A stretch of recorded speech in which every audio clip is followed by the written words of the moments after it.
decadent, rich in flavor with meat that just falls apart in your mouth.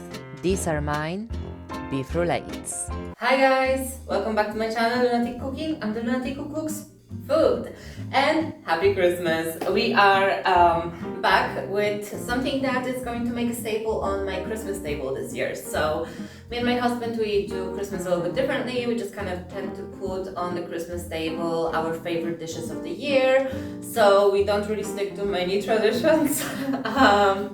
And what we are making this year is one of the mains is going to be beef roulades, which is something that my grandma has perfected, and I love it. Like I'm not a huge fan of beef, to be honest, and I generally don't have it, but in this particular way to cook it, I absolutely adore it. It's just the best thing that you'll ever try, and it's not really difficult. So let's make some beef roulades. Okay, so we're making beef rolls, my friends. I had purchased Topside of beef, and I've beaten it with a meat hammer, and got slices of roughly the size. This is my hand. My hand is quite big, but my hand, this is the meat, so it's about this size. And the way that we're making the beef rolls, we're going to take a little bit of Dijon mustard. We're going to spread it across our meat slab. So is it Dijon or whole grain? No, it's a whole grain mustard. I'm sorry guys. Christmas preparation. I no longer have brain capacity for anything. And we are gonna place a piece of red paprika. We're gonna take a pickled cucumber. If you are in the Polish shop at any stage, for any of the ingredients that we are using on my channel, buy Polish pickles. Really, Polish pickled cucumbers are the best thing that you will ever get for yourself. So, highly recommend them. And now, some pieces of pork belly or bacon as well. And now we are going to roll our beef rolls, and here it is. It looks like this, and now we're gonna set it aside and continue on for all of them. I have about, I think, 15 or 16 slices like this, because I do want to have them for a couple of days. So there we go. Now repeat with the next one until you have all of them done, and then we're gonna move on to the roasting. Okay, my friends, here we are at the cooking station. We got our beef rolls. Our pan is heating up. We are going to introduce a good chunk of oil. I have a deeper pan ready here. That's where we're gonna cook the sauce after this is done. So medium-high heat. Position your beef rolls gently, because we will have to turn them around. You know, they might cause you a little bit of trouble when turning them around. So just be gentle, be patient, and everything should be all right. Okay, so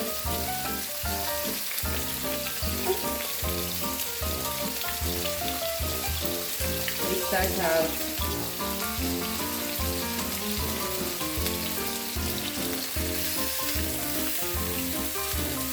with these. I have 1, 2, 3, 4, 5, 6 here, and 6 here. Okay, so 12 altogether. I think I have more. I don't know why. Okay. So I do this, then we're gonna flip them over in a few minutes. Do the other side. We're gonna transfer them over to the wok or deep pan or whatever you have. Can be a small pot as well, or like, actually not a small pot. Depends how many you're making. If I was just making the 6, I would make them in here, but I'm making more, so I just want a deeper pan for making of the sauce. Alright, so let's keep going. All right, so I'm just boiling some water because we will need chicken stock as well. So now they are ready to be twisted. We put them like this. Just be very gentle with them so that they don't open up.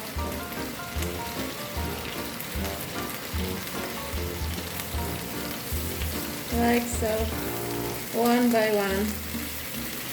Just wanna turn them around. You can even position them kind of against each other so that they don't open up. Just be gentle and work away.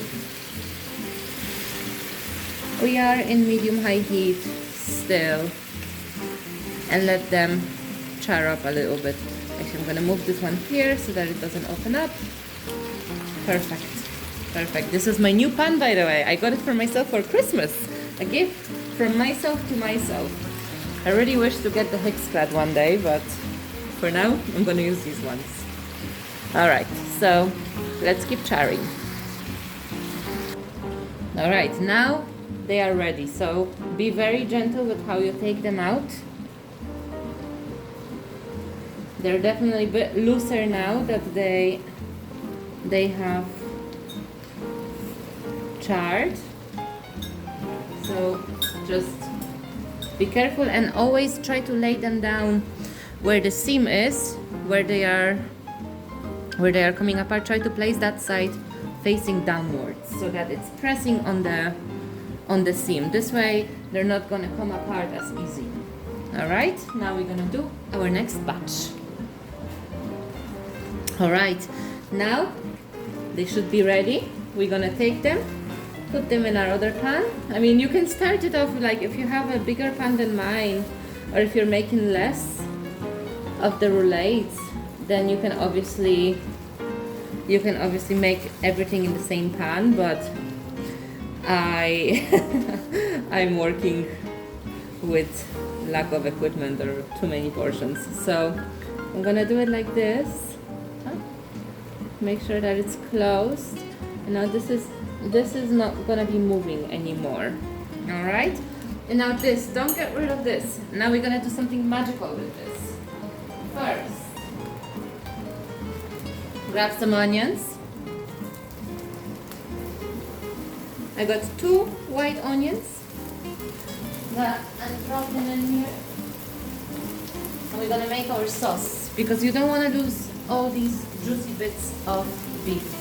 This is pure flavor. Ooh, sorry, I made a mess. As you guys know, accidents in my kitchen all the time. All right, so we do it like this. Toss these onions in that lovely beef juice.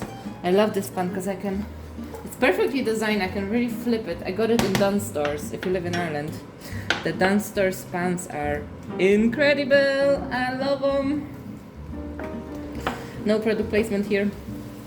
Not sponsored by anyone. Just my true opinion. And now we are gonna take a little bit of red wine and deglaze our pan. Like this. You can increase the heat now to high.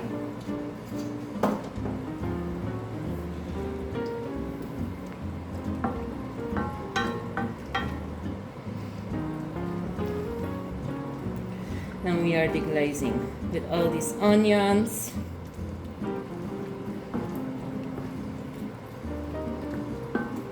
All the wine. And you want to let it go until the wine starts simmering. And you want to wait until you stop smelling the alcohol fragrance. In the meantime, we can turn on our deep pan. I'm gonna pour a little bit of reserved oil from my sun-dried tomatoes in here. It's gonna give it a nice aroma. You might have taken the time to prepare your veggie mix. I taken a bit of mushroom, some sun-dried tomatoes, some paprikas, a bit of carrot, roughly chopped into little dice, and some garlic. We're gonna introduce the veggies over our over our meat, like this, just to stew with the rest of the roulades. And now the onions are evaporating the alcohol from the wine. We also have our spices ready: white pepper, black pepper, marjoram, sweet paprika, some salt. We also have Vegeta, whole allspice, and bay leaf. So this is all that's gonna go in. Now that the alcohol is evaporated, I'm going in with my tomato puree in here.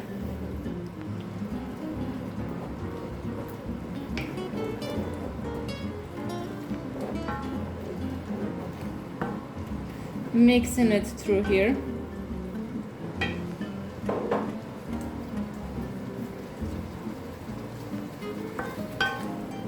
And now our chicken stock, the one we were cooking water for,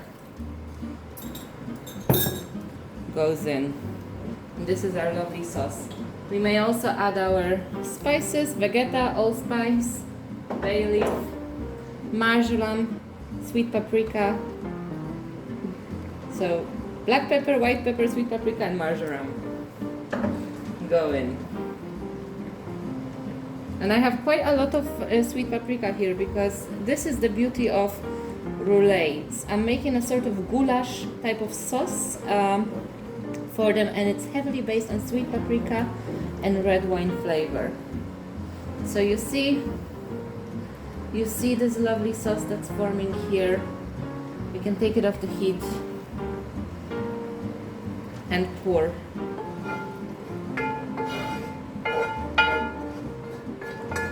Pour it in here.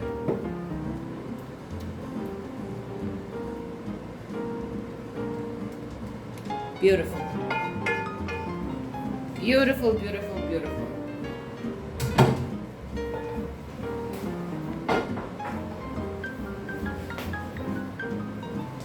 Now I'm gonna take a little bit more water. My kettle broke, that's why I'm doing this. And just put this away. And now I don't really want to touch it. I don't really want to move them too much. I see that it's already hot enough. I'm gonna lower number 2 for me, so medium low heat.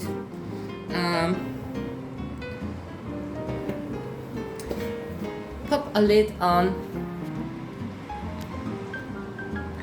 and we are going to cook it for 3 hours, you guys. At least 3 hours. Oh, what's my camera doing? Pop a lid on, and at least 3 hours.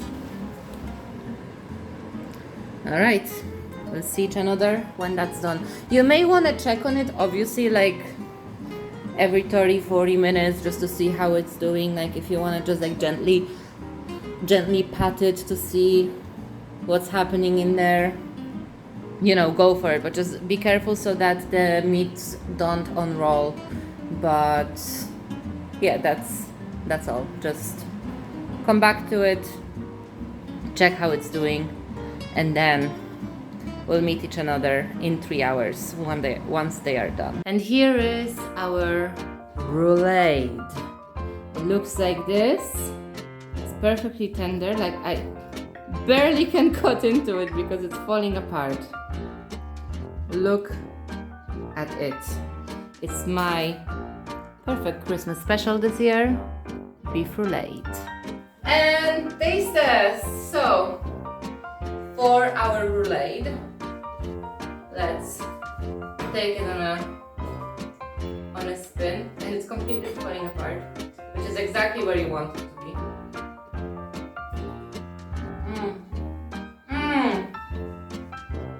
Oh my god, my grandma would be proud.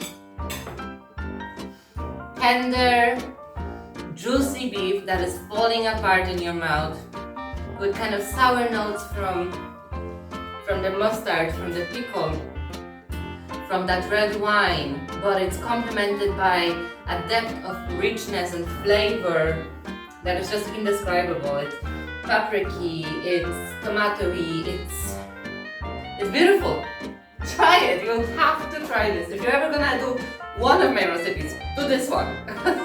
You will not regret. And it turns out every single time I always do it exactly the same way. It is the best. My roulades. If you like this recipe, like and subscribe, drop me a comment down below. If you have your own way of doing this that you'd like to share with me, let me know also. And for now, thank you so much. Thank you so much for watching. I will see you on the next one. Merry Christmas. Bye!